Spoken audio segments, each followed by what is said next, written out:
Dando novamente as boas-vindas a todos, convidamos para compor o painel da tarde com o tema Os instrumentos da Lava Jato na visão da acusação e da defesa, presidindo a mesa nosso presidente e conselheiro Renato Martins Costa, acompanhado dos nossos palestrantes convidados, Dr. Pedro Franco de Campos, Procurador de Justiça do Estado de São Paulo, e o advogado Dr. Antônio Cláudio Maris de Oliveira.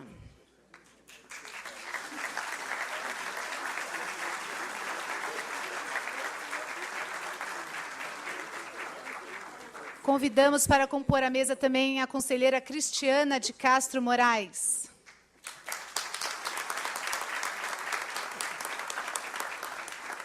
Conselheiro Dimas Eduardo Ramalho.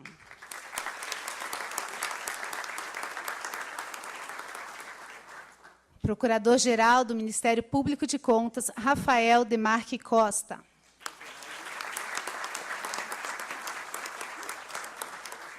Procurador do Estado-Chefe da Procuradoria da Fazenda do Estado, junto ao Tribunal de Contas, Luiz Menezes Neto.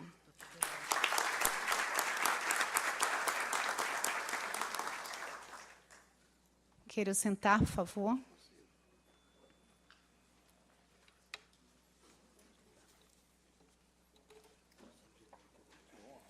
Registramos e agradecemos a presença agora, no período da tarde, do conselheiro Sidney Stanislau Beraldo, conselheiro do Piauí, Kennedy Barros, também do Tribunal de Contas do Piauí, Jailson Campelo, chefe de gabinete da presidência, Dr. Olavo Silva Júnior, chefe de gabinete técnico da presidência, Germano Fraga Lima, procurador do Ministério Público de Contas, Dr. Celso Augusto Matuque Feres Júnior, procurador do Ministério Público de Contas, José Mendes Neto, secretário-diretor-geral Sérgio Siqueira Rossi, diretor do Departamento Técnico de Informática, Fábio Xavier.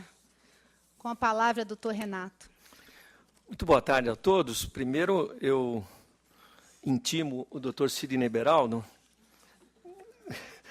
o digno conselheiro desta corte, a subir à mesa de trabalhos. Mais uma vez, cumprimento todos os amigos presentes, os nossos queridíssimos colegas de outros estados que honram o Tribunal de Contas de São Paulo com suas presenças e dando continuidade aos nossos trabalhos da Semana Jurídica, a nossa 16ª Semana Jurídica. Nós temos a satisfação, a honra e o privilégio de contar, no período da tarde, não com um, mas com dois extraordinários palestrantes e dois extraordinários profissionais que honram as suas atividades. O doutor Antônio Cláudio Maris de Oliveira é um dos maiores advogados do Brasil, homem de formação jurídico-humanística impecável, com experiência na área de administração pública, já que Sua Excelência foi secretário de Estado, tanto da Justiça quanto da Segurança Pública do Estado de São Paulo. É um defensor absolutamente firme dos direitos e das garantias individuais, das prerrogativas processuais e da escorreita aplicação da justiça. Articulista renomado, autor de publicações conceituadas, é uma honra inexcedível ter Vossa Excelência hoje, doutor Antônio Cláudio, aqui no Tribunal de Contas do Estado de São Paulo para esta apresentação.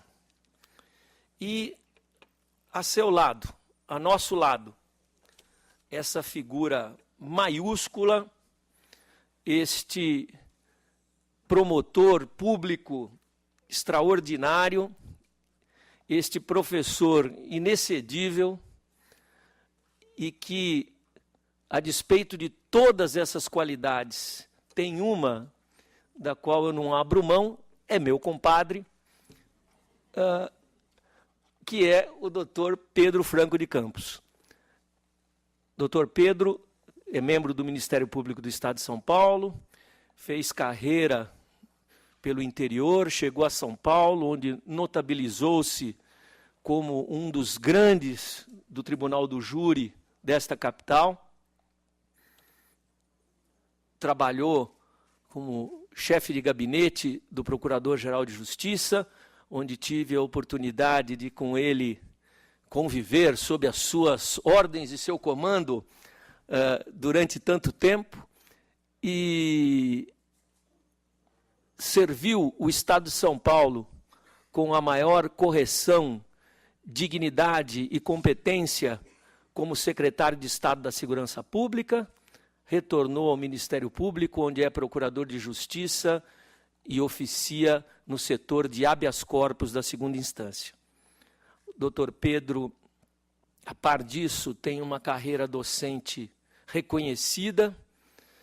Boa parte dos integrantes da magistratura e do Ministério Público e da Defensoria Pública de São Paulo passou pelas aulas do professor Pedro para, com sucesso, alcançar os seus objetivos.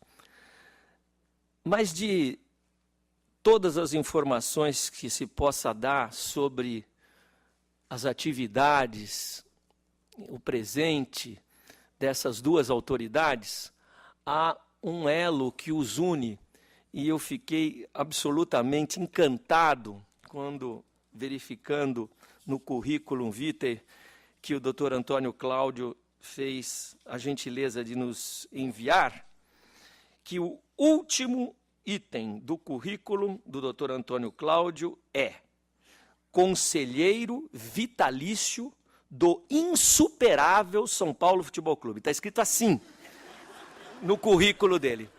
Então... Só um aplauso aí. Então, a partir daí, já estou achando que há uma identidade, vai ter um conchavo aqui, porque eles estão absolutamente identificados nesse aspecto, porque o Dr. Pedro é um incorrigível São Paulino. Como manda a lei, a defesa fala por último. A palavra...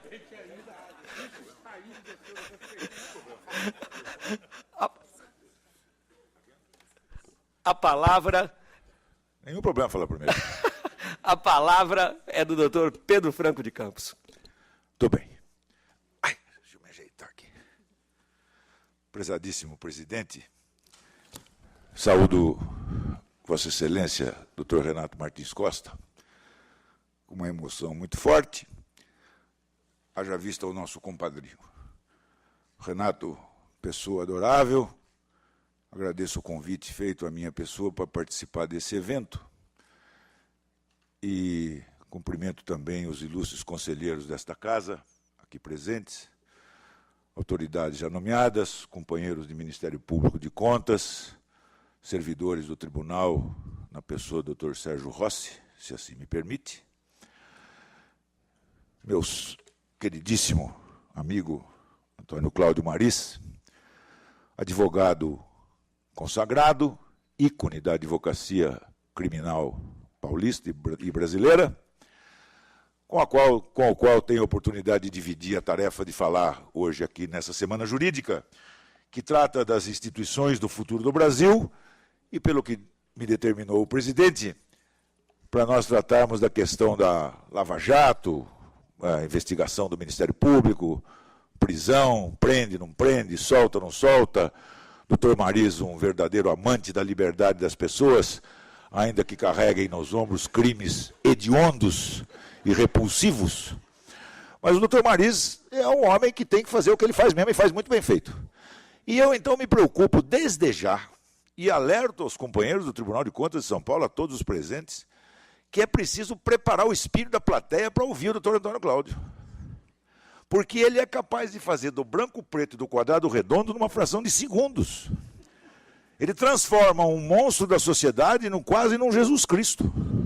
E eu sou testemunha disso porque com ele dividi o júri de São Paulo, Antônio Cláudio. Dividimos aquele salão dos Passos Perdidos durante vários anos. Não, senhor. Não, senhor. Não é verdade. Pelo contrário. Pelo contrário, doutor Cláudio. O senhor dava um trabalho para a gente naquele júri, naquele tribunal, que só Deus sabe. Só Deus sabe. O trabalho que o senhor dava para todos nós, tamanha a capacidade de argumentação que eu vi há pouco tempo atrás. Vossa Excelência fez uma sustentação perante a Câmara dos Deputados, num julgamento político, que convencia a qualquer pessoa. E eu renovo aqui, eu aproveito de público para dizer isso, eu fiquei encantado com a sua manifestação, ainda que não concorde com ela, não tem importância. Mas a sua argumentação, o seu poder de levar às pessoas a interpretação de um fato criminoso, é uma coisa extraordinária. E por isso eu cumprimento o meu companheiro Antônio Cláudio, desejo a ele muito sucesso na sua fala de hoje, mas que certamente ele está do lado ao contrário da verdade, como sempre. Porque o que nós vamos conversar sobre a Lava Jato? Sobre as mudanças do Brasil nos últimos anos. Que começou aí, existe uma dúvida se a Lava Jato começou em 2009, se começou em 2014, uma dúvida de interpretação, pouco importa. Mas a verdade é que o Brasil começou a sofrer algum tipo de mudança, nobre conselheira, a partir dos movimentos de rua. E digo aqui com todas as letras na frente de dois grandes ex-políticos do Estado de São Paulo, Dimas Ramalho e o Beraldo. Beraldo foi prefeito de São João da Boa Vista quando eu fui promotor substituto lá em 1978. E o Dimas Ramalho... Estamos velhos, doutor Beraldo. Já entendi por que o Beraldo não queria subir. Estamos velhinhos. Acho que é por causa disso. Estamos velhinhos, doutor Beraldo. Cabeça branca, é isso aí, tem que assumir, doutor. Então, tem uma dúvida quanto a isso. E o Dimas Ramalho, consagrado na política brasileira. Político só entende uma coisa, movimento de povo na rua. Verdade ou mentira? Estou falando a verdade. Povo na rua assusta político. Twitter, Facebook, comissão no gabinete, nada. Povo na rua alerta as lideranças políticas do Brasil. E foi o que aconteceu. Se não fossem as manifestações de ruas, eu tenho absoluta convicção de que nenhuma mudança teria sido ocorrida no Brasil nos últimos anos como ocorreu. E acho que ocorreu para o bem. Com toda sinceridade. Acho que as mudanças que começaram a ocorrer depois das manifestações de rua contra a impunidade, contra os desmandos de personalidades da vida pública, o Brasil teve mudança sensível para o lado da melhora, para o lado do bem. Se não, por outros motivos, pela conscientização de uma juventude de que nós devemos refletir muito, porque adianto aquilo que ia dizer no final, o futuro do Brasil está no dia 7 de outubro próximo, no dia da eleição. E não é só a eleição para presidente da República, claro que não. Eu sempre julguei, prezadíssimo Dimas Ramalho, mais importante do que a eleição do Executivo, a eleição do Parlamento. O Brasil de hoje, nenhuma reforma que se possa imaginar se faz sem o aval do Parlamento. Nada. Precisa reformar a política? Precisa do Parlamento. Precisa reforma da Previdência? Precisa do Parlamento. Precisa reforma tributária? Precisa do Parlamento. Então a eleição mais importante é do Parlamento e não do presidente. E aí é que a mudança do futuro do Brasil, que essa semana jurídica do Tribunal de Contas de São Paulo realiza, deve começar no dia 7 de outubro próximo, com o voto mais do que consciente de toda a população brasileira, principalmente dessa juventude, alertada pelas consequências daquilo que foi apurado pela chamada Operação Lava Jato. E o que se questiona na Operação Lava Jato no seu início, no meio, no fim e no futuro dela?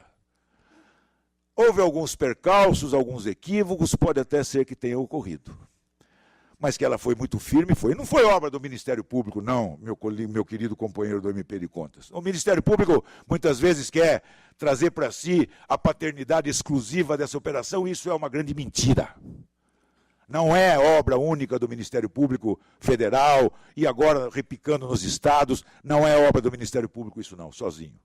Isso é obra de um conjunto de união de instituições visando aprimoramento institucional e combate à corrupção e à impunidade.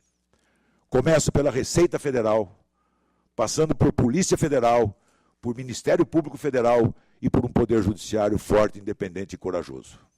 Sem esse quarteto, os advogados iam nadar de braçada e não iam conseguir tirar toda essa lama de fora da aplicação da lei. Se é verdade que houve certos desencontros, algum tipo de excesso aqui ou acolá, é pelo começo de uma operação extremamente nova, decorrente de um sistema legal muito antigo, que querem dizer que é um sistema legal novo. Essa questão de delação, meu prezado presidente, isso existe desde 1600. Nas ordenações filipinas já existia delação premiada. Tinha lá uma determinada norma dizendo como vou entregar os culpados depois de aceitar a minha culpa. Isso é delação. Isso passa pela história do direito brasileiro, não é só na lei de organização criminosa que tem delação premiada. Delação premiada tem no Código Penal, tem na lei de entorpecente, tem vários diplomas legislativos. Está certo que a lei de organização criminosa é que deu estruturação a essa questão da delação premiada, chamada de colaboração premiada e como gênero, em 2 itens, a delação e a leniência. E o que é essa delação premiada que muita gente fica de ouvidos muito aguçados em relação a isso? Nada mais é do que um meio de prova no processo penal. Só com a delação premiada não se condena ninguém. Não pode condenar ninguém, pode determinar prisão preventiva. Aí pode. E aí a grande divergência que tenho eu, certamente, com o meu queridíssimo amigo Antônio Cláudio. Já disse para ele, ele concorda comigo, pelo menos num aspecto. Quando que deve ser decretada a prisão de uma pessoa? Pelo critério da necessidade. O critério que impõe a prisão prévia é a necessidade dela. Para garantir a ordem pública, a aplicação da lei penal, condução da ação penal, etc., que está lá no Código de Processo. Pela necessidade da prisão.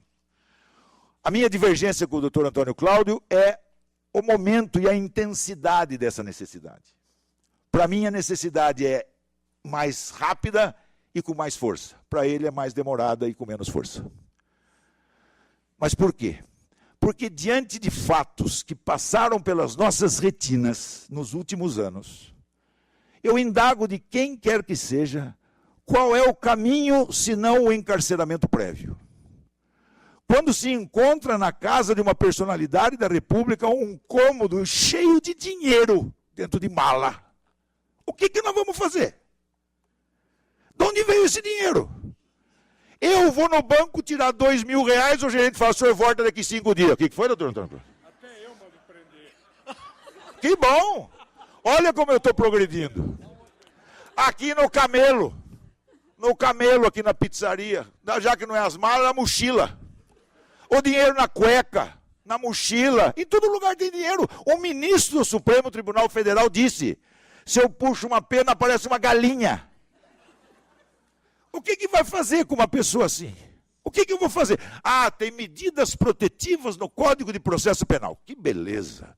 Fruto do direito italiano, francês, combinado com o português. Que maravilha. Quais são essas medidas? Não pode viajar sem avisar o juiz. Não pode sair fim de semana de casa de noite. Isso. E só. Entregar o passaporte. Olha quanta coisa grave. Que essas personalidades da República estão tremendos de medo dela. Agora, a prisão tem medo. E aí surge a questão da delação e da prisão, que às vezes os advogados dizem assim, prendeu para extorquir a delação.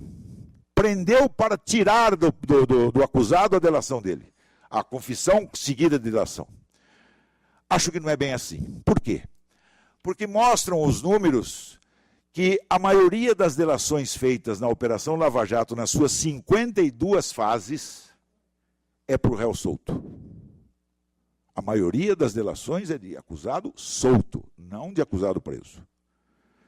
Tem delação de acusado preso? Tem. Perante o Ministério Público ou perante a Polícia Federal, que também tem legitimidade e competência para fazer acordo de colaboração. E, a meu ver, com razão, a decisão do Supremo Tribunal Federal de poder compartilhar, não só do Ministério Público, com relação também à Polícia Federal, o poder de colher acordo de delação premiada.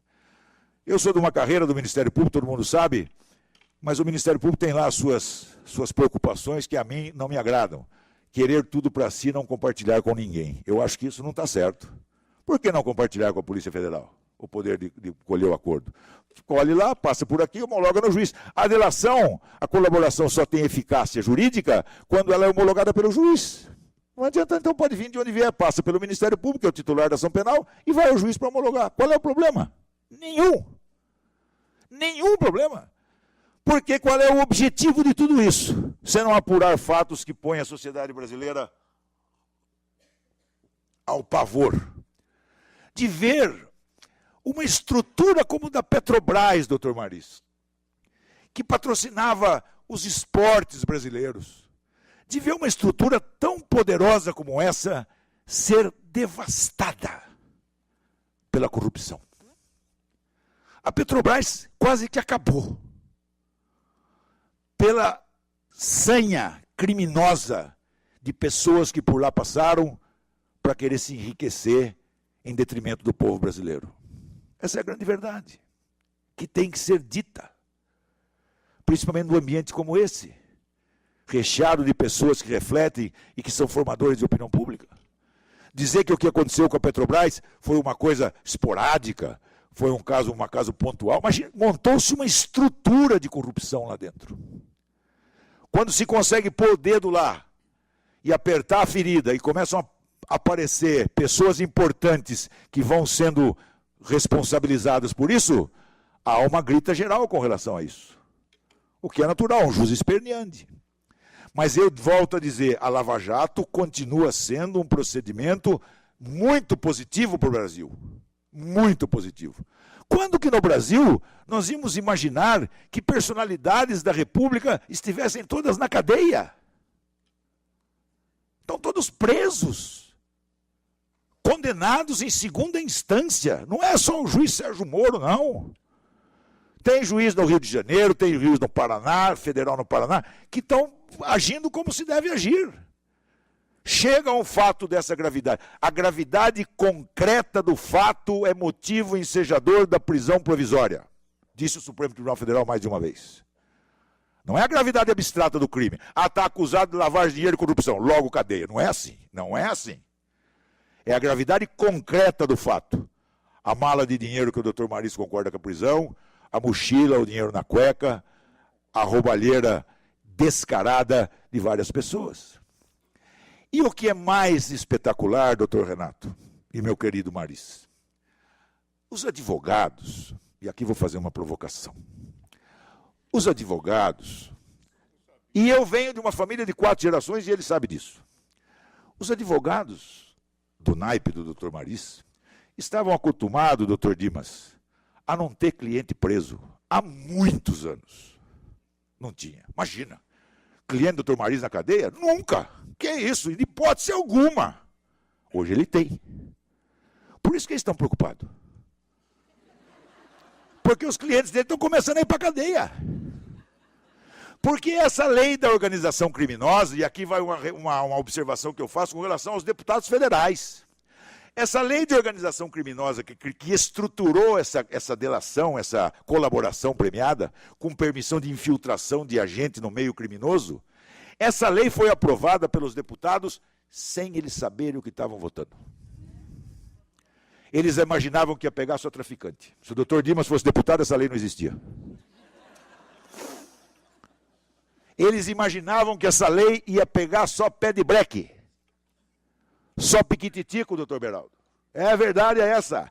Aí, quando eles viram o tamanho da encrenca, e agora? Já era, a lei está aí. Aí vem a Receita Federal, vem o Ministério Público Federal, vem a Polícia Federal, vem o juiz, forma uma investigação, vamos investigar, puxa, vem galinha, prende, tem que fazer o quê? É mais uma coisa natural. E ainda, além de tudo isso, a delação, a colaboração, é obrigatória a presença do advogado. Não se pode firmar acordo de colaboração, seja na leniência ou na delação, sem advogado. Tem que estar lá o doutor defensor, claro que tem. E além de tudo, além do advogado, o princípio maior da voluntariedade. Não existe colaboração sem o princípio da voluntariedade dela. Não é espontaneidade, é voluntariedade. É mais importante. Então, meus amigos, essa questão é bastante intrincada, mas ela é apaixonante e, na minha opinião, positiva para o futuro do Brasil, que deverá começar realmente no dia 7. E eu trouxe aqui uma coisa que eu vou ler rapidamente, só para que a gente tenha noção dos últimos não, porque é um pouco desatualizado isso. Números dessa questão da Lava Jato. E é realmente uma coisa conexa com o tema da Semana Jurídica. Reconstrução, futuro do Brasil. Tratando do combate à corrupção. É um texto de um jornalista do Estadão, que foi publicado e eu li há um certo tempo e achei muito interessante, estava lá nos meus arquivos e eu trouxe para cá. Diz assim: o clamor social pelo fim da impunidade não é uma reação histérica ou desproporcional. O clamor da rua não é histeria, não é desproporcional. As investigações da Lava Jato dão inequívocas mostras de como a corrupção se instalou no Estado brasileiro, permeando de forma sistemática as relações entre a administração pública, os partidos políticos e a iniciativa privada. Segundo a Polícia Federal, o propinoduto montado na Petrobras, envolvendo PT, PMDB e PP, deixou um prejuízo de 42 bilhões de reais ou mais do que isso. Em um estudo, o Fórum Econômico Mundial indicou que o Brasil só fica atrás da Venezuela e do Chad, empatado com a Bolívia, na lista dos países mais corruptos do mundo. Segundo a estimativa da Federação das Indústrias do Estado de São Paulo, a Fiesp, feita em 2010, portanto, se a Lava Jato começou em 2009, um ano depois. 2009 é aquele fato lá de Brasília, daquele posto de gasolina lá, de um dinheiro do PP, Janene, um negócio assim. Então, esse estudo da FIE 2010. As perdas geradas pela corrupção no país alcançam entre 1,38% a 2,3% do produto interno bruto, de 80 bilhões a 140 bilhões de reais. Isso em 2010. Em comparação com outros países, a corrupção no Brasil é bem diferente por ser altamente concentrada na esfera política, afirmou um professor da Universidade Americana de Washington, nos Estados Unidos.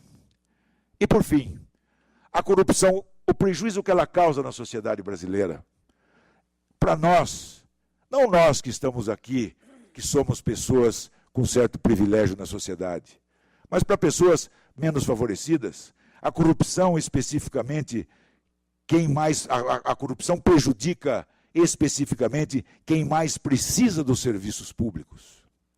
Por exemplo, ela afeta a qualidade da escola pública, do sistema público de saúde, dos quais mais dependem os que dispõem de menos recursos. O combate à impunidade não é, portanto, uma bandeira elitista. Não é. Deve ser uma prioridade para todos que anseiam pela reconstrução do Brasil. Com essas palavras, meus prezadíssimos, eu aguardo ansiosamente as contestações que certamente virão da bancada do Dr. Antônio Cláudio com toda a competência e maestria. E agradeço a atenção que todos vocês me dispensaram. Muito obrigado.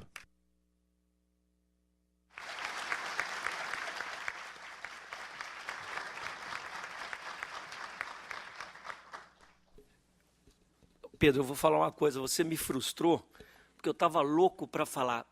Você tem 5 minutos para encerrar. E pela primeira vez eu ia conseguir você parar de falar. Mas eu aprendi. Mas você foi muito... No longo da vida, de 41 anos de Ministério Público, 38 anos de atividade de orientador de alunos, eu aprendi a controlar o tempo enquanto eu falo. Doutor Antônio Cláudio Mariz de Oliveira, o microfone, a plateia, são do senhor. Queridíssimo amigo Renato Martins Costa, presidente deste egrégio tribunal, queridíssimo Pedro Franco de Campos, demais autoridades presentes, parlamentares, senhora conselheira, Eu vou lhe frustrar, Pedro. Eu vou frustrar todos aqueles que acham que sempre o defensor tem que estar contra o promotor. Eu vou frustrar aqueles que acham que a advocacia, nesta quadra da vida brasileira, está para atrapalhar a reconstrução do país.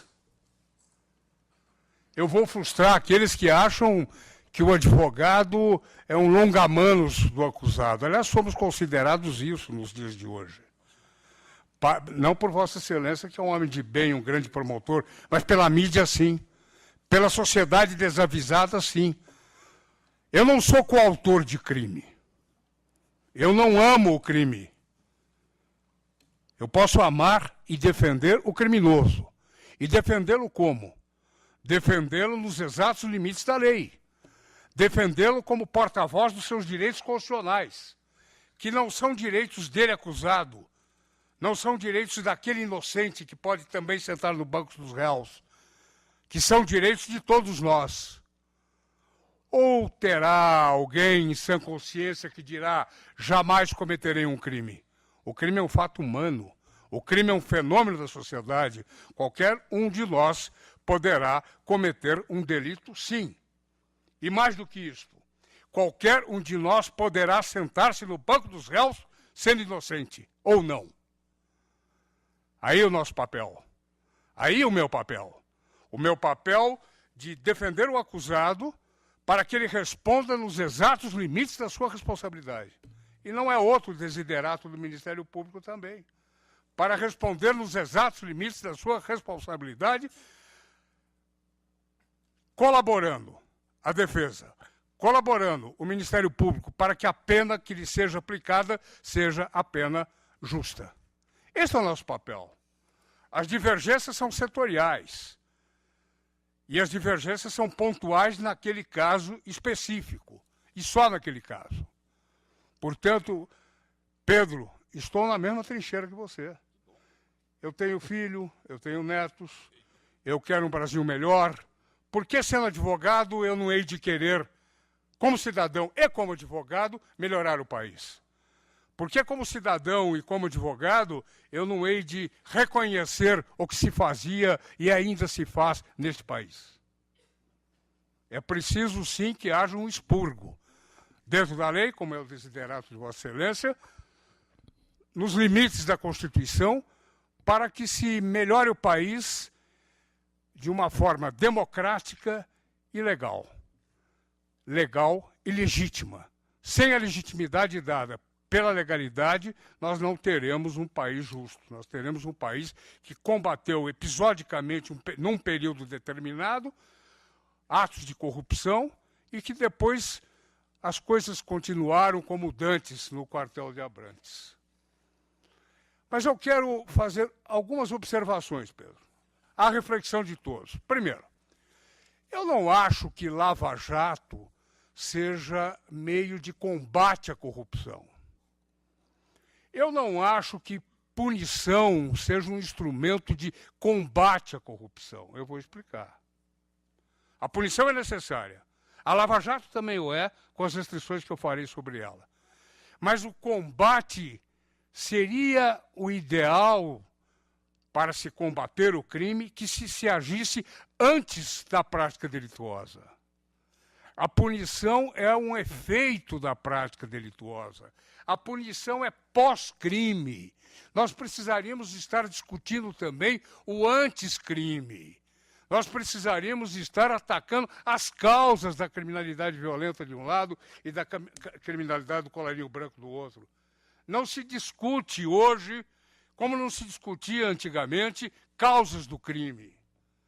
Raramente assiste-se a uma assembleia onde se está discutindo o que fazer para evitar a corrupção, para evitar o crime violento. Eu me refiro aqui, e Pedro, Renato, eu acompanhamos muito isso, Dimas também, e vou falar sobre o crime violento. Houve uma época em São Paulo em que um determinado secretário de segurança pegou todas as crianças da Praça da Sé, colocou-os num ônibus e mandou para Camanducaia, no estado de Minas Gerais. Ele estava combatendo o crime, expulsando as crianças da rua. Ele não cuidou das crianças. Ele não fez um apelo à sociedade que cuidasse da criança abandonada. Talvez, se nós tivéssemos nos preocupado com a criança abandonada, nós não teríamos hoje esse desempenho brutal da criminalidade violenta. Nós não teríamos tido o trombadinha, o trombadão e um membro das quadrilhas organizadas. Nós só passamos a nos preocupar com a criança carente quando ela passou a nos assaltar. Porque se ela estivesse nas pontes, curtindo as suas carências, nós não estaríamos preocupados. É verdade isso. Isso não quer dizer que hoje aquela criança que se tornou trombadão não deva ser punida. Claro que deva, mas eu estou me referindo à necessidade, aqui vai um apelo. Enquanto se discute Lava Jato, enquanto se discutem normas processuais, procedimentais, vamos discutir as causas do crime. Por que não discutimos um pouco as causas da corrupção? Difíceis as causas da corrupção. Difíceis até porque elas não são analisadas. Elas não estão sendo postas à análise e à discussão. Eu vejo duas como causas primordiais da corrupção, dois fatores muito importantes. O primeiro deles diz respeito um pouco até ao jeito de ser brasileiro. Parece que está incutida na nossa cultura a teoria ou a cultura do levar vantagem, da esperteza. O pai ensina o filho de que ele deva ser esperto, subornar alguém numa fila, dar sinal quando estiver guiando, dar sinal de farol na estrada para mostrar que aguarda ali perto, comprar o filme pirata e coisas que tais. Esta criança começa a ter no lar incutidas essas ideias de malandragem, essas ideias da cultura da desobediência, que toma conta do país, sim. Esta questão ética é uma questão seríssima. Este menino de hoje, quando atingir postos de comando da nação, estará tão acostumado a ludibriar as normas que o fará lá em cima, como fez desde criança. Isto é uma questão puramente ética da sociedade brasileira, que se afastou de normas éticas e morais, comportamentais, de solidariedade humana, de uma forma muito abrupta e rápida. Eu não me lembro, nos meus tempos de moço e de jovem, e mesmo de criança, que não se respeitassem algumas normas absolutamente enraigadas no nosso espírito de conduta. Desde uma gentileza do bom dia, até o respeito pela coisa alheia, passando por uma série de comportamentos, há 50, 40 anos atrás, era algo, menos até, não é, Renato? Era algo absolutamente aculturado. De repente, tudo mudou-se. Houve uma metamorfose muito estranha. O brasileiro passou a ser um homem solitário e não mais solidário. Passou a ser um homem voltado para o ter, em detrimento do ser. Antigamente, este homem é. Hoje, este homem tem. A competição pelo consumo, pelos bens de consumo. Não é? Eu tenho o carro do ano, o vizinho não tem. Eu sou melhor que o vizinho. Havia um anúncio na televisão mais ou menos assim. O sujeito se descabelava porque a mulher dizia: olha, o vizinho comprou o carro do ano. Aquilo era uma capta de minúcia para ele. Então o Brasil mudou. O Brasil mudou muito. Nós não estamos entendendo. Não é a questão do comportamento sexual das pessoas, não é a escolha, as escolhas sexuais, comportamentais nesse setor. Não é isto. Eu estou me referindo ao respeito pelo outro. Eu estou me referindo, no que diz respeito à política, ao respeito pela coisa pública. Hoje, uma das grandes questões, e também como causa da corrupção, é esta mistura da coisa pública com a coisa privada. Absoluta falta de noção do agente público de que a res pública não é dele, é do povo, é minha, é sua. Mas ele acha que não, ele acha que a res pública estando ao seu alcance, passa a ser res privada. Isso é outra questão ética que precisa ser discutida. E uma outra causa da corrupção, Pedro, me parece a inexistência de mecanismos legislativos de proteção ao erário e à coisa pública. Nós temos, por exemplo, uma lei de licitação. Uma lei de licitação absolutamente defasada pelas artimanhas daquele que quer se apropriar da coisa pública. Achou-se, num conluio terrível entre o público e o privado, entre o agente público e o empresário, achou-se mecanismos de ludibriar e passar ao largo desta lei. Me refiro à licitação, como poderia me referir a inúmeras outras. E aqui no Tribunal de Contas estarei chovendo no molhado, porque ninguém mais do que Vossas Excelências a saber como se faz o ludibrio da fiscalização para a coisa pública. Por que não, portanto, um trabalho ético de um lado, de modificação ética da sociedade, e um trabalho legislativo de proteção? Eu não tenho capacidade para propor uma legislação que proteja em todos os setores a res pública. Mas há de se discutir isto. Há de se pedir que haja uma proteção legislativa. Há de se tentar fazer com que não se tenha que punir as pessoas, porque elas estarão impedidas de praticar delito. Isso não quer dizer que não se deva punir. Óbvio. Mas é preciso que se discuta a causa do crime, coisa que não se tem feito até hoje. Uma outra questão que me parece importante, e a sociedade se esquece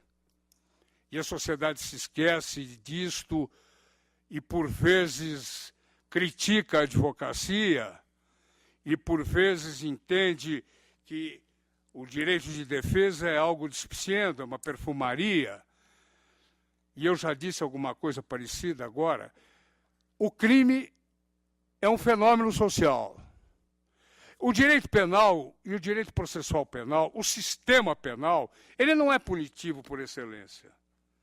Ele é punitivo de um lado e ele é garantista do outro. A lei penal me protege. A lei penal protege o inocente e a lei penal exige ou tenta exigir que o culpado tenha uma pena correspondente à sua responsabilidade.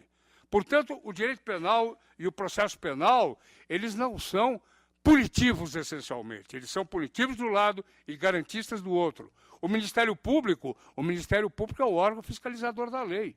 Quantas e quantas vezes Pedro pediu e proclamou e clamou pela inocência de alguém que ele havia denunciado no início e se convenceu da inexistência de culpa. Papel do Ministério Público. Em termos de concepção errada do direito penal e do direito processual penal, nós podemos afirmar que essa concepção errada, essa concepção muito posta, transmitida pelo arauto da cultura punitiva que se instalou no país, que é a mídia, fez com que a sociedade passasse a ter uma expectativa exclusiva pela culpa. Não sei se repararam, quando há uma proclamação de culpa, há aplausos. Quando há uma proclamação de inocência, se não há vaia, há indiferença. É uma coisa brutal. É uma coisa brutal. Como eu sei que alguém, logo no nascedor das investigações, é culpado? Eu sei. Eu sei porque a televisão diz que ele é culpado, então ele passa a ser culpado. O Ministério Público, por vezes, nem denuncia, mas a sua imagem já foi absolutamente arrasada, a execração pública ele já foi colocado, ele não deveria ter esta punição, que é uma punição cruel e perpétua. A sua imagem está arrebentada, a sua imagem está absolutamente esfacelada. E a crueldade da pena é porque ela vai acompanhá-lo até o fim das suas vidas. Pena cruel que a Constituição proíbe, execração pública que a Constituição proíbe. Por que isto? Porque a chamada pela culpa, a chamada pela condenação são muito mais atraentes do que a chamada pela inocência ou pela absolvição. É uma coisa estranha isto. A sociedade precisa saber que o fim de um processo ou é a condenação ou é a absolvição. Tanto a absolvição quanto a condenação não podem absolutamente ter a sociedade dividida. A sociedade tem que ter uma postura expectante com relação ao... E a mídia idem. O principal é a mídia. A mídia que execra. Execra hoje não o acusado como seu advogado, execra qualquer tipo de manifestação que venha da sociedade, são poucas, mas existem, em prol daquele acusado. É preciso que se entenda que qualquer um de nós poderá sentar no banco dos réus. E é interessante no que tange a advocacia, Pedro, eu vejo pessoas que nos agridem, a nós advogados, quando precisam do advogado, aí gritam, eu quero meu advogado. Essa é a hora sublime, suprema nossa. E ninguém chega... É polícia. Precisa ver, é polícia. Então, é uma cultura punitiva, que se alastrou e que tem a mídia, como eu disse, como um grande arauto, que precisa ser combatida. Vamos falar da Lava Jato. Eu sou contra a Lava Jato? Te decepcionei, você achava que eu fosse contra. Não sou contra. Sou contra os excessos da Lava Jato. E ousar. Prisão. Prender. Sempre depois da culpa provada. Excepcionalmente antes. Ou então mudem a Constituição. Porque senão não haverá compatibilidade entre a presunção de inocência, acabem com ela, que já estão acabando. Termine com a presunção de inocência. Porque se houver compatibilização entre presunção de inocência e prisão, é preciso que ela tenha caráter excepcional. E o doutor Pedro disse isso. Necessidade. Isso, necessidade. Mas necessidade não é antecipação de mérito. O que tem se assistido hoje são fundamentações para a prisão preventiva, quando se diz, não, ele matou sim. Sim, mas o matar sim, isso vai ser declarado lá na frente, não agora. Se ele matou sim, prenda-o. Se ele matou sim, está atemorizando testemunhas, querendo fugir do país, ameaçando a paz pública, aí prende. Desde que haja prova provada desta sua conduta, da qual gera a necessidade da prisão preventiva. E que nós estamos assistindo, no entanto, e infelizmente não é isto. Eu tenho certeza, conhecendo como eu conheço o meu fraterno amigo Pedro, que 80% das prisões preventivas que estão ocorrendo não seriam pedidas por ele. Garanto. Imagina, claro que seria. Não. Que isso? Antônio Cláudio. Não sei. Querido, claro. Não Antônio seria. Cláudio, você é um advogado Eu vou contar que uma coisa. viveu na época da prisão preventiva obrigatória. Terrível. Tanto que sentença de pronúncia com prisão. Todos nós lutamos para acabar com isso. É verdade. Todos e nós hoje nós estamos... Mas como é que é? 10 anos? É 10 anos? 10 anos. 10 anos. Hoje nós estamos com a prisão preventiva que não está na lei, que é a prisão preventiva obrigatória. Bastou cometer crime. Crime de repercussão. Televisão deu, prisão. A única resposta que a sociedade conhece para o crime parece que é a prisão. Parece que não há outra resposta ao crime. Podem aumentar o rol das medidas cautelares, talvez elas sejam frouxas, pode-se arrumar outros mecanismos, mas por que a prisão? Nós estamos na contramão da história, nós estamos com 750 mil presos e o crime não diminui. Não diminui nem o crime violento, não diminui nem o crime do colarinho branco. Mérito à Lava Jato, porque está mexendo hoje com quem antigamente ficava absolutamente longe e afastado da lei penal. Mérito.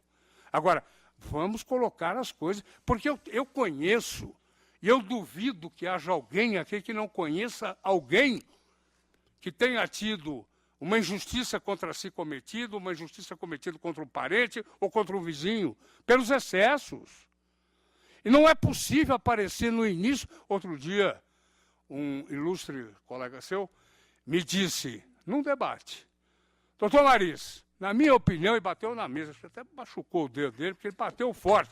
Doutor Maris, começar as investigações, prendam, se for grande e corrupto. Eu disse, mas como o senhor sabe se é grande ou se é pequeno? Como o senhor sabe se é corrupto? Se nem as investigações começaram, se ele não falou, se o seu advogado não se pronunciou, se o Ministério Público não ofereceu denúncia, não, ele não respondeu, mas é isso, a mídia deu. A mídia deu que o delator X delatou o João da Silva. Essa é outra questão, Pedro. A questão do delator. Você bem disse também que a delação não é prova, é meio de prova. Não se condena via delação. É bem isso. Na prática, como é, não é assim. Garanto que não é assim. Agora falo como advogado. Não. Pela minha experiência. Não, pela minha experiência. Ou você não acredita nela? Claro que acredito, então, na sua experiência de obrigado. advogado. Experiência de advogado. De advogado. Tá bom. Claro, de advogado, que tem os casos na mão, é isso. A prisão de alguém hoje é absolutamente excessiva no que tange a sua globalização da prisão. Mas mais do que isso, a condenação hoje, e se prova isto, tem sido, sim, baseada exclusivamente em delação. Eu juro por Deus que sim. Não, eu não estou duvidando. Juro não precisa jurar por Deus. Não faz isso. Como São Não Paulo. faz. Antônio Cláudio, eu já vi você jurar por Deus tantas vezes na vida.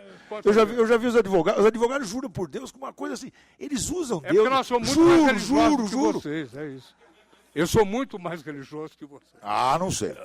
Bom, não sei. A verdade verdadeira é a seguinte. A Lava Jato veio para ficar, mas ela vai embora. Um dia termina a Lava Jato. Eu quero ver se os efeitos positivos permanecem, mas se os efeitos negativos vão embora e que se volte ao estrito cumprimento da lei, coisa que não tem sido feita nos dias de hoje. Por exemplo, será que nós conseguiremos um dia colocar algumas barreiras, e aí eu vou ser criticado, não pelo Pedro, mas tenho sido criticado, barreiras à atividade da imprensa no que tange ao crime. Não é possível mais deixar a imprensa desabrida, solta, livre. É a única instituição que tem direito sem respeitar os direitos alheios. E quais são os direitos alheios no que tange a imprensa? A minha dignidade pessoal, a minha honra, a saúde do meu pai com 80 anos, minha mãe com 90, meu filho com não sei quanto. Que é isso? E ela vai, ela arromba a porta, ela televisa, ela manda de novo a polícia arrombar a porta porque não pegou bem. Isso aconteceu. Isso aconteceu. É preciso que repórter veste uma fantasia de outra coisa. É preciso que nós pensemos um pouco nisso. Ou será que nós só nos preocupamos com isso quando o tiro cai no nosso pé? A imprensa brasileira não pode continuar desta forma. Assim como, e aí vou ser criticado de novo, não pelo Pedro, nem pelos membros da mesa, mas por alguém que saberá do que eu acabei de dizer e me criticará. É preciso terminar de uma forma absoluta, e aí não depende de lei, não depende de nós, depende deles, com o protagonismo do Supremo Tribunal Federal. Não é mais possível nós termos uma magistratura voltada muito para as câmaras. Não é possível mais a magistratura, o Ministério Público e a advocacia continuarem a ser reféns em cima de algo que é trágico. O crime é uma tragédia. E em relação ao crime e em cima do crime, eu tenho um protagonismo. O juiz tem protagonismo, o promotor tem protagonismo, o delegado tem protagonismo. Em relação ao Supremo Tribunal Federal, não existe país civilizado do mundo.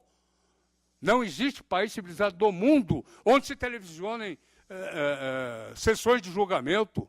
Dizem, eu não sei se é verdade, mas dizem que nos Estados Unidos, na hora do cafezinho, a senhora deixa a bandeja, um ministro pega a bandeja.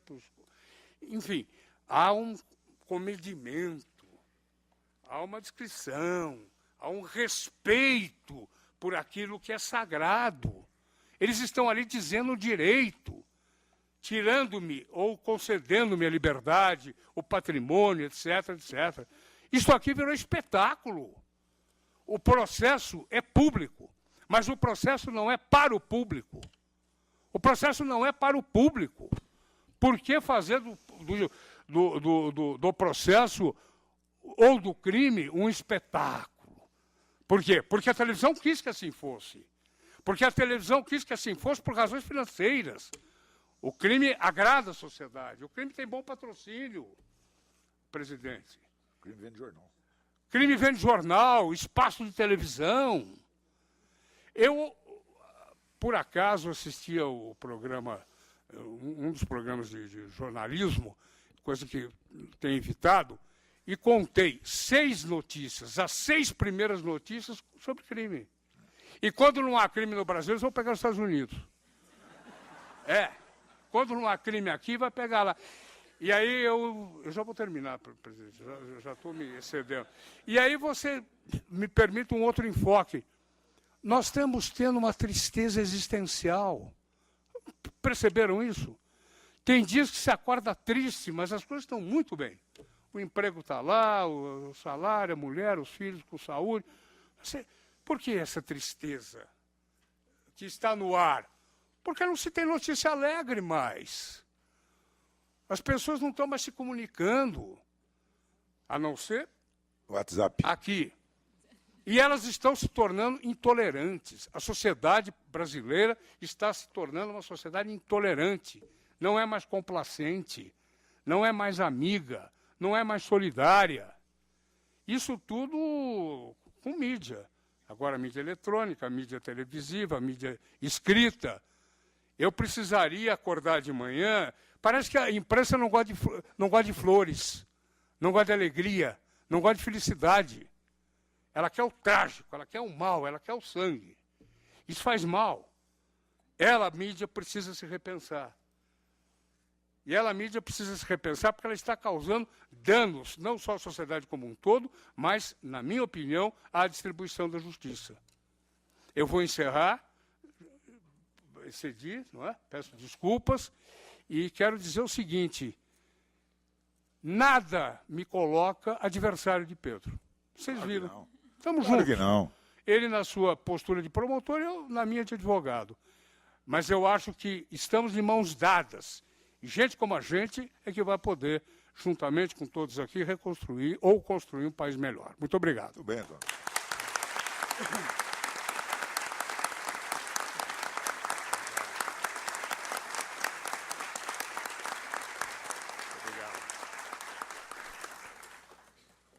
Que beleza, né? Agora, vamos iniciar algumas... Eu posso falar uma coisa? Claro. Eu quero falar primeiro. Pode falar. Ah, bom. Réplica, tréplica. Pode falar. É o seguinte... Mas eu ia falar de mim, hein? Não, eu não vou falar, eu vou falar de você também. Ah, não! Bom. De mim basta eu. Das sugestões que você fez, Antônio Cláudio, aqui virou uma conversa que posso chamar de você, não precisa chamar de excelência. Das sugestões que você faz para a questão da combate à corrupção, eu assino embaixo, e acho que você, por uma questão de esquecimento, esqueceu de uma delas que eu acho importante. A criminalização do enriquecimento ilícito, com inversão de prova que tem no Código de Defesa do Consumidor. Isso eu não concordo. Ah, não? Inversão de prova. Ué, no Código do Consumidor tem. Como não quer trabalhar? Desenvolve.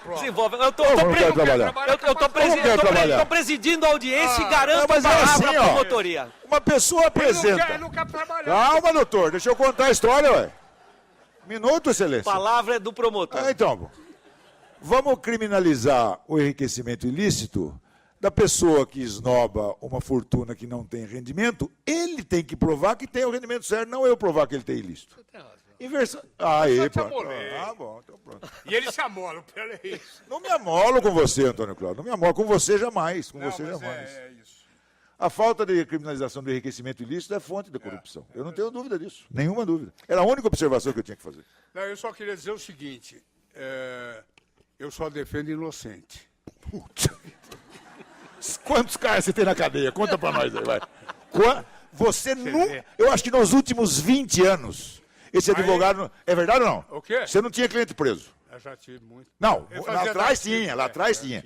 Agora, depois que você virou advogado importante, presidente da OAB, essas coisas, você não tinha mais cliente preso. Essas coisas não, fala que é óbvio. Não. Essas coisas.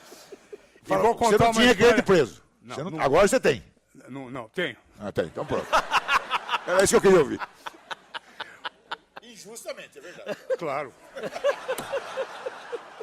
E eu quero contar uma coisa. Posso contar rapidinho? lógico. O sujeito foi ao meu escritório, eu atendi. Aí eu disse assim para ele, o senhor fique tranquilo que eu só defendo inocente. Aí então eu vou procurar outro advogado, doutor.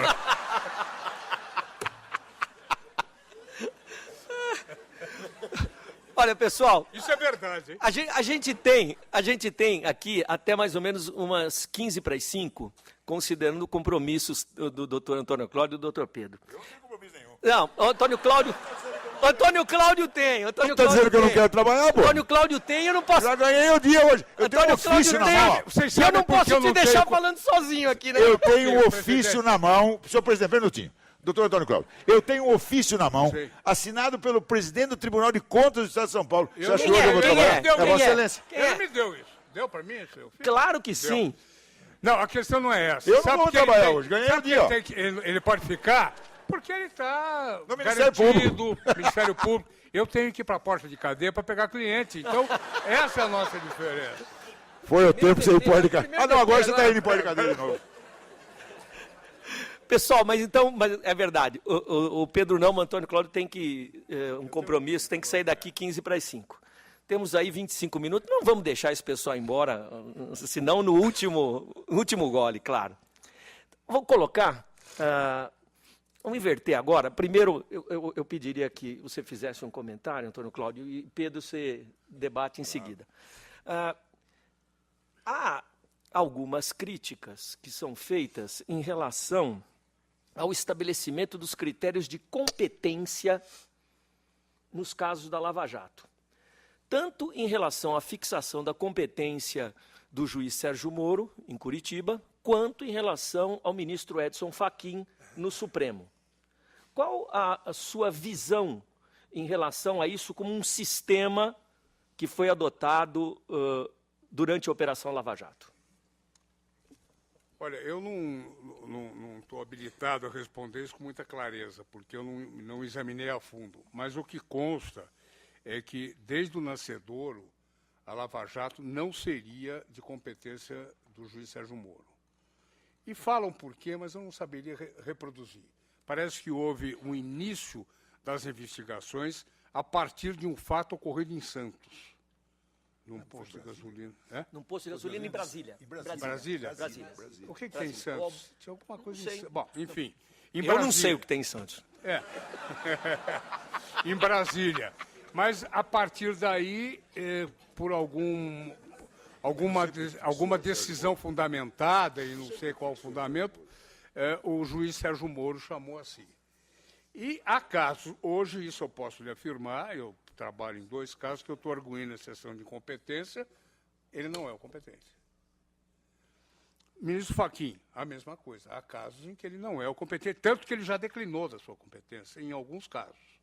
Ele já declinou e houve uma nova distribuição no Supremo Tribunal Federal. A verdade verdadeira é a seguinte, o juiz Sérgio Moro é um juiz extremamente preparado, talvez o magistrado dos meus 40, 50 anos de profissão que eu tenha visto como um dos mais operosos. Trabalha, que é uma coisa brutal. Agora, o que eu critico no juiz Sérgio Moro é que a sua imparcialidade está um pouco, em alguns casos, prejudicada por um juízo adrede que ele forma sobre a culpa ou não daquele réu. Ele parece que recebe o inquérito policial ou recebe a denúncia e ele já forma e já constitui, independentemente da instrução processual, a sua convicção. E eu tenho esse tipo de impressão a respeito dele. Tive um debate com ele há 2 semanas aqui em São Paulo. Foi um debate extremamente educado, liano, sem nenhum problema, onde ele demonstrou algumas ideias que me surpreenderam, porque não são as mesmas que ele coloca nos processos. Ele tem uma visão muito parecida com a nossa, mas na hora de decidir, essa visão fica lá atrás. O Antônio Cláudio ele é inteligente demais, né? Ele já quer me pôr no mesmo pensamento dele, tá vendo? Não é a nossa, ele já está querendo pôr que... Antônio Cláudio é o seguinte, promotor e juiz criminal tem cheiro... É uma honra pensar como eu? Claro que é. Mas veja bem, eu tenho um faro de criminoso desde o inquérito.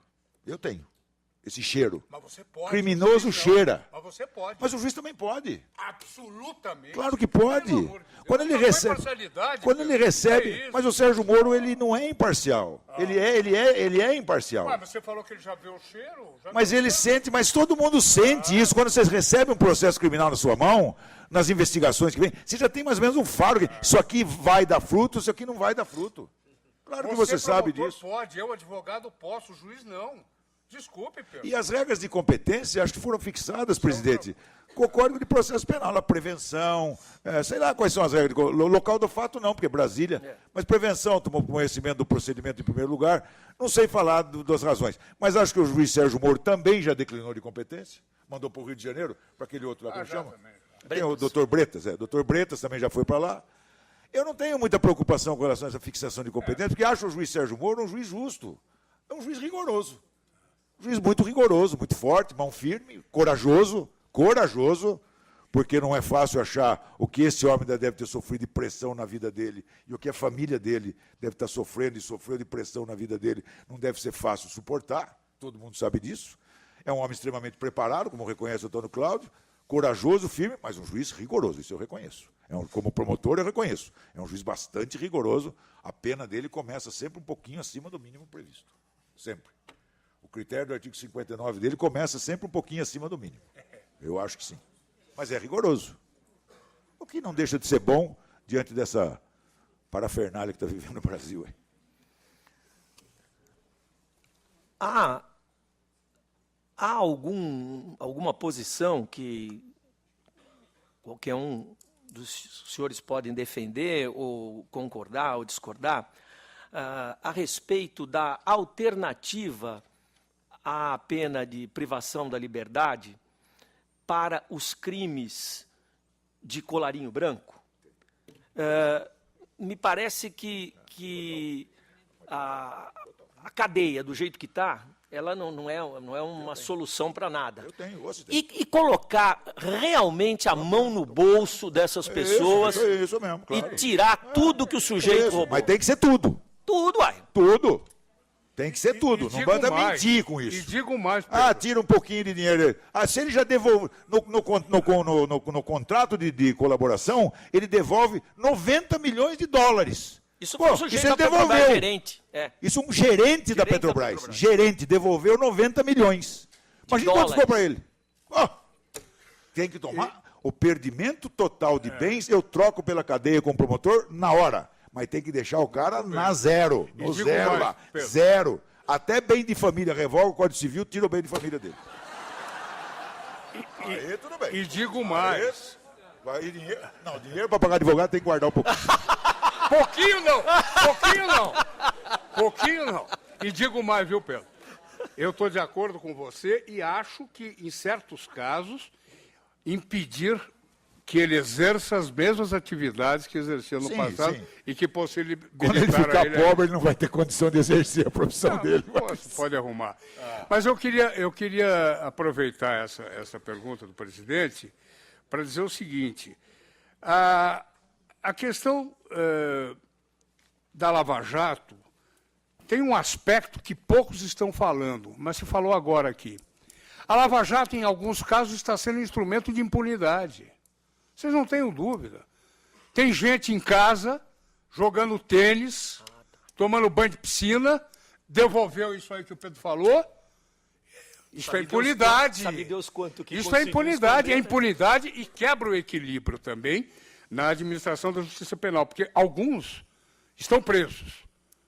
Se não estão presos, estão em condições muito difíceis, mesmo tendo feito delação. E outros estão gozando de benesses. Foram lá, confessaram, mentiram alguns, outros não mentiram, disseram a verdade, mas não importa, mas estão em casa. perdendo um pouquinho, como diz Pedro, perdendo um pouquinho. Isso tem que ser visto também. Me acho. Eu troco. Muito bem. Conselheiro Dimas Ramalho. Quer aqui? Tem uma pergunta. O pessoal compara muito, doutor Maris, doutor Pedro, que estão dando uma aula aqui de direito penal. Evidente que minha origem do Ministério Público eu tenho um pouquinho de lado aqui também. Tá certo? Eu estou cercado. Não tem um advogado, não tem um. Enfim. Mas isso daí, Vossa Excelência tem que ser de bando superar. mesmo. Eu ia dizer que estou bem cercado. O Pedro me contou agora, o Pedro Franco de Campos, que ele é a 4ª geração de advogados. E quando ele falou para o pai dele, você é promotor, falou, isso não. Eu também, Pedro. Meu pai foi criminalista, advogado, de júri, defendia os direitos, 50 anos. E quando eu disse para ele, você é promotor, ele não falou nada, mas nem precisava. Só pelo que, conforme ele olhou para mim, eu entendi. E prestei concurso, mesmo assim. Porque filho, você sabe, não sei de vocês. A gente fala A, faz B. Mas, enfim, na Itália, doutor Maris, doutor Pedro, dizem que, parecido um pouquinho com a Lava Jato no Brasil, começou também num asilo. Começou num asilo do interior da Itália. Um pequeno asilo que tinha uma pessoa que trabalhava lá, um cargo de confiança, nada contra, mas aquele caso tinha. E, em determinado momento, ele repassava um dinheiro para cima, dizem. Até que um dia ele foi preso. Pô, está preso, esteja preso, você aí do asilo do interior da Itália. Bom, quando ele foi preso, a vida acabou dele, né? Não estava preparado para isso. Ele achava que ia ficar para sempre impune, como todo mundo. Ele falou, mas não é só para mim esse dinheiro. Não, mas como não?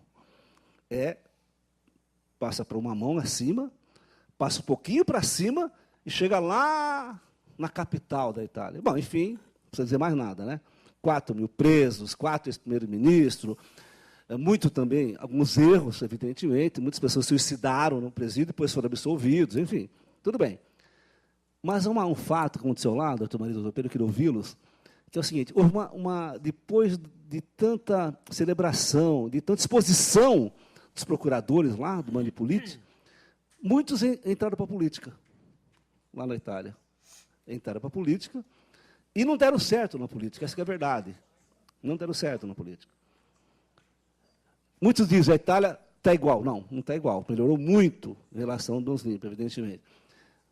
Mas eu vejo hoje uma certa movimentação de alguns setores do Ministério Público, todas as carreiras, que desejam novamente disputar eleições, ou seja, tirando aquela cláusula que impede membros do Ministério Público de disputar eleições.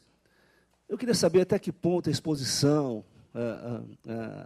até que ponto a fulanização, até que ponto essa aura de herói que alguns membros que atuam, que eu apoio, evidentemente, muito o Lava Jato, pode contribuir para que seja um efeito contrário no futuro.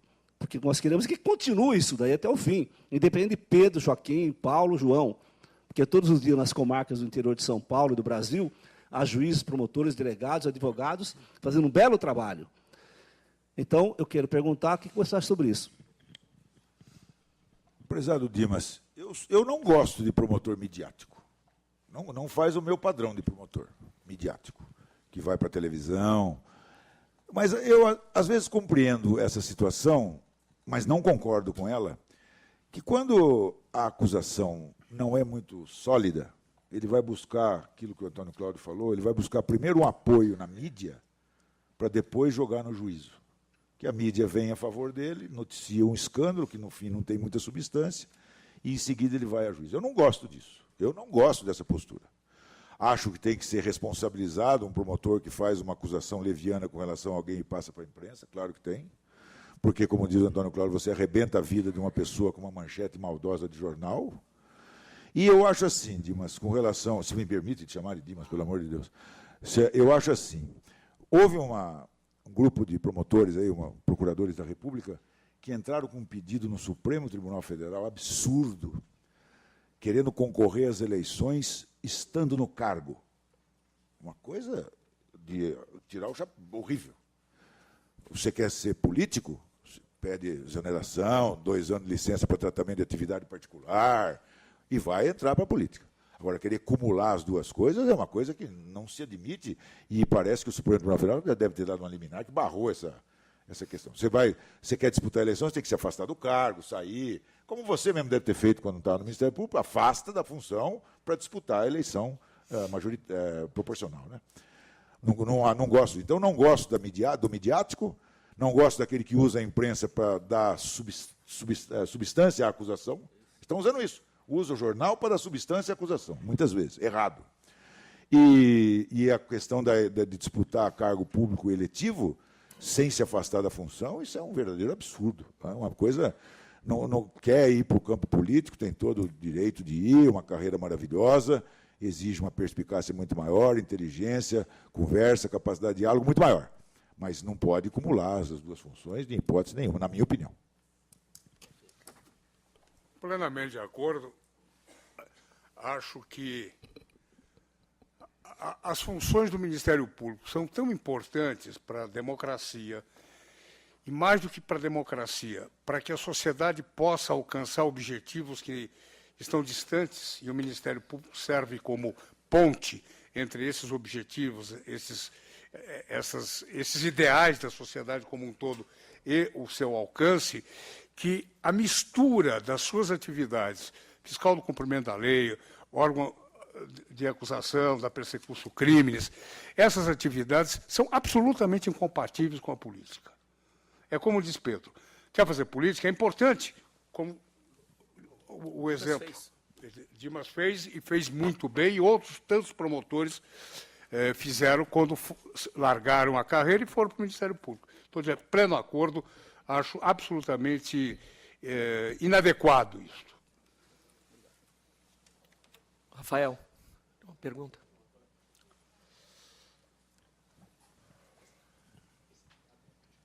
Doutor Rafael, nosso procurador-geral do Ministério Público de Contas. Excelências, agradeço aqui a oportunidade, parabéns pelas exposições. E foi tratado da prevenção da corrupção. Já foi aqui debatido duas situações de formas de prevenir, que é a criminalização de enriquecimento ilícito e também o perdimento de bens da corrupção. São duas medidas que estão previstas entre as tais polêmicas 10 medidas contra a corrupção. Eu gostaria de escutar a posição das excelências a respeito de outra posição polêmica, que é a análise da integridade dos servidores públicos. Aquela possibilidade de se simular uma situação de corrupção, uma situação ilícita, uma simulação, para verificar se aquele sujeito é íntegro ou não. Primeiro, né, Antônio? É porque eu vou concordar com você. Não vai, não, você vai concordar. Não, vou sim. Olha, meu prezado... Justamente para polemizar, que eu sei que é uma das Eu não com gosto desse negócio da isca para pé. Não, flagrante preparado isso. Flagrante preparado. Na nossa época era flagrante preparado. É diferente do flagrante esperado. É diferente. Uma coisa é você chamar o cara e dar isca. Ó, você aceita isso, quem está gravando tudo aqui, para ver se o cara vem ou não vem. Isso é preparação do crime. Isso você prepara. É próprio do Agora, Estado quando você policialesco, sabe que ele terrível. pode ser, você monta uma investigação e vai fazer. Aí estou de acordo. Então, o flagrante preparado, contríssimo. E flagrante esperado é uma coisa que a legislação permite, então não tenho nada a ver. Agora, dar isca para o cara para testar, não gosto disso.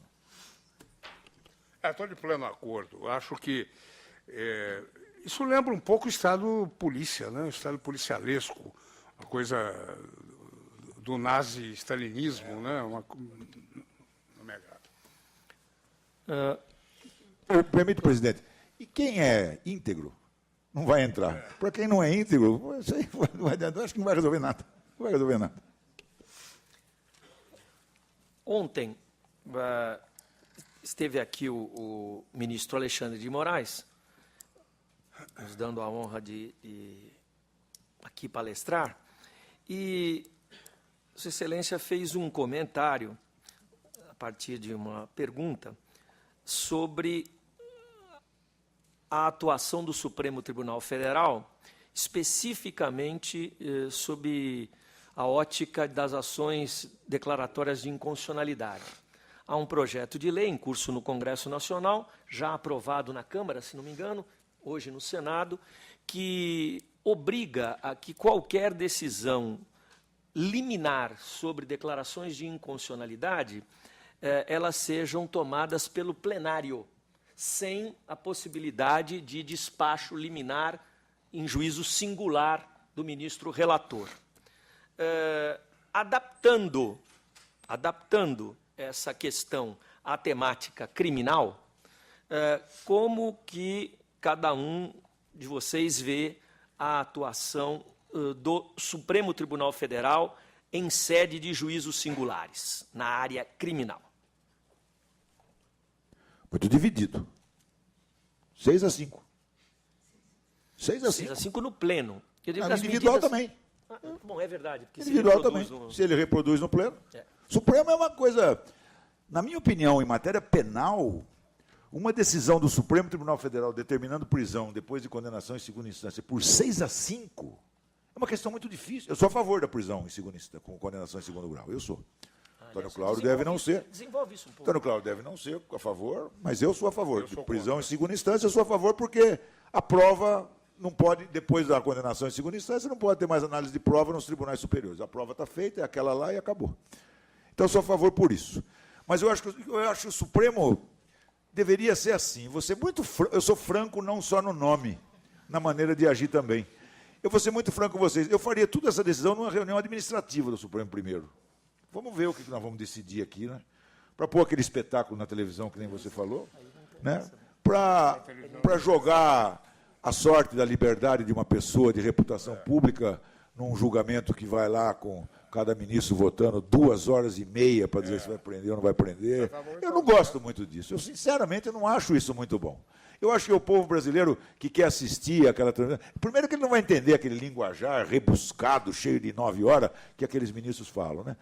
Porque começa lá no direito alemão, passa pela Itália. O que tem a ver com isso, pô? O que eu tenho a ver com o direito alemão? O alemão que se lasquem do lado de lá, pô.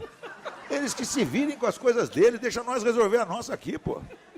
Agora, o direito alemão, o direito francês, o direito sudoquê, não tem nada a ver com isso, pô. Precisa resolver o problema do João da Silva ali, que vai para cadeia ou não vai para cadeia. Tem prova ou não tem prova? Agora, 6-5, como é que eu vou fazer? Se mudar... Antônio Cláudio, quando foi editada no governo Collor, 92, né?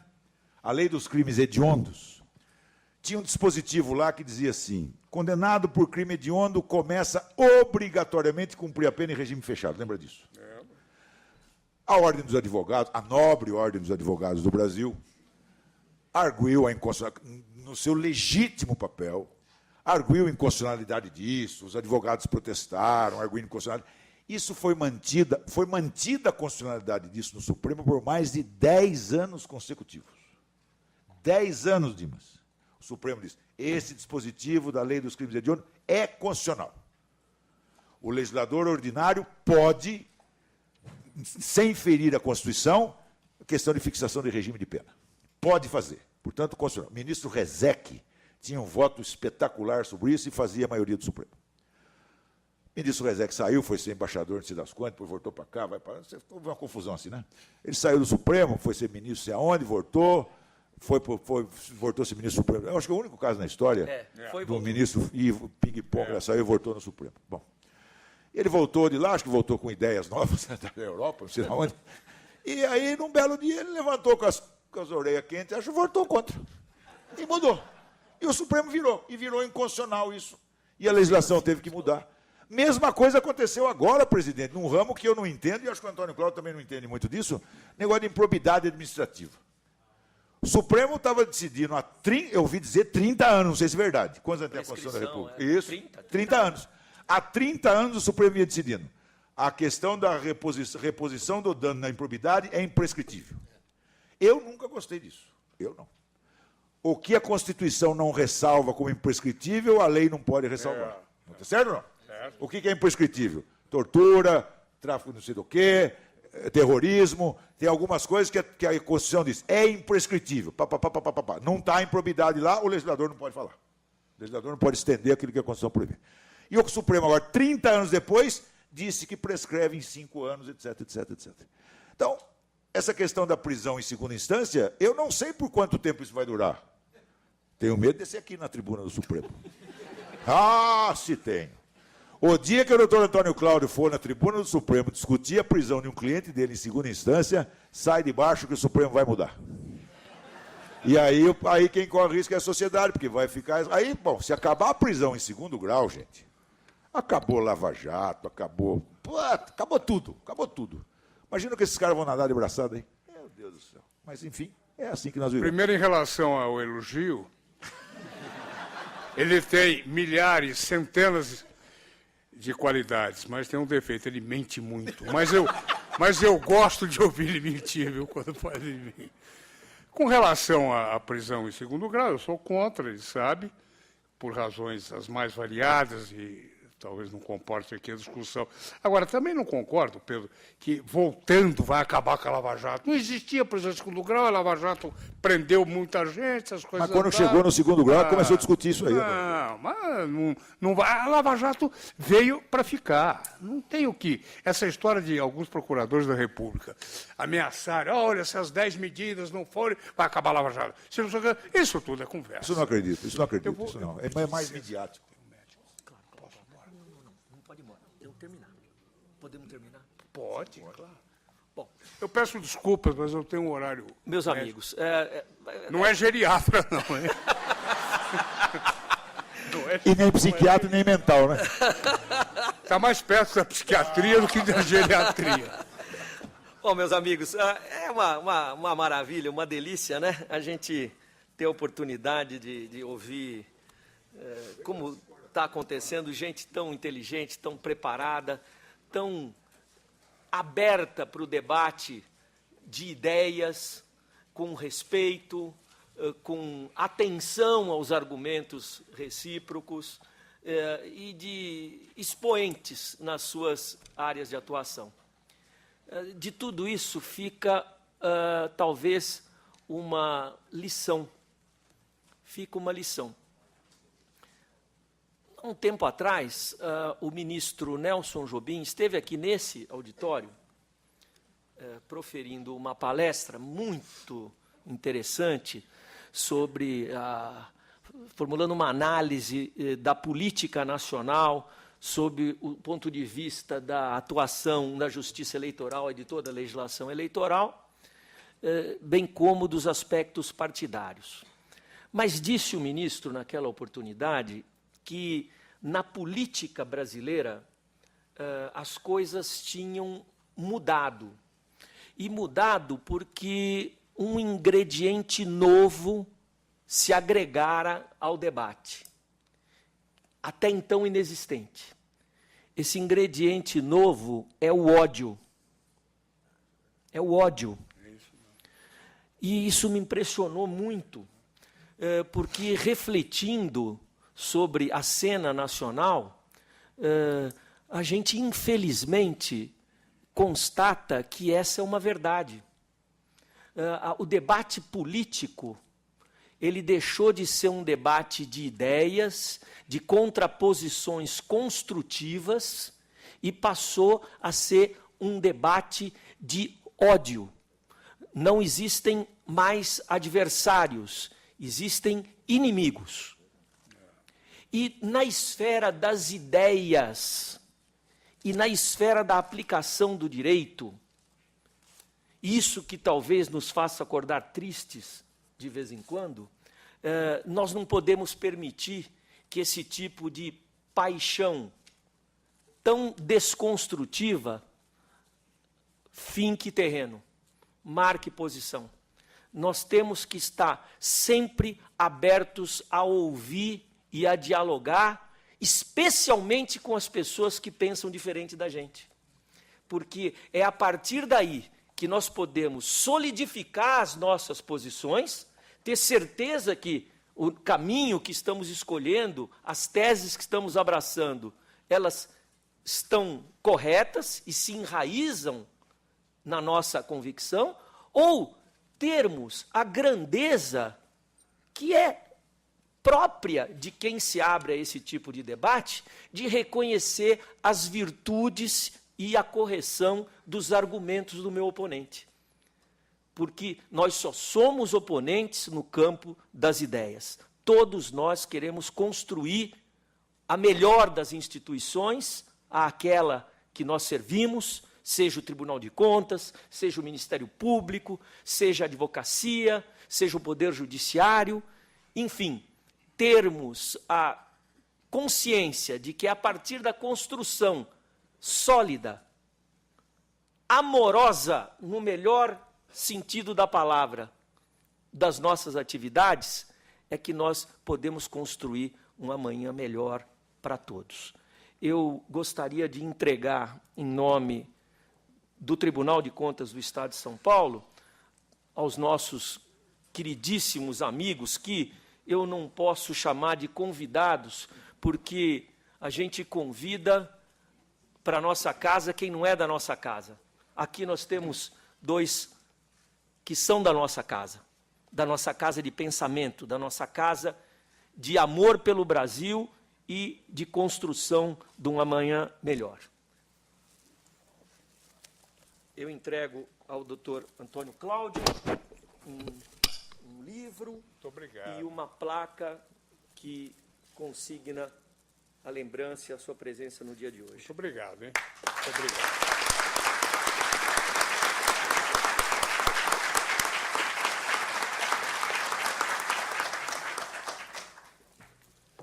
E o mesmo faço ao doutor Pedro, na certeza de que, se isso não tiver na prateleira da casa dele, na próxima vez que eu for lá, nós vamos... E é o dia que você vai lá.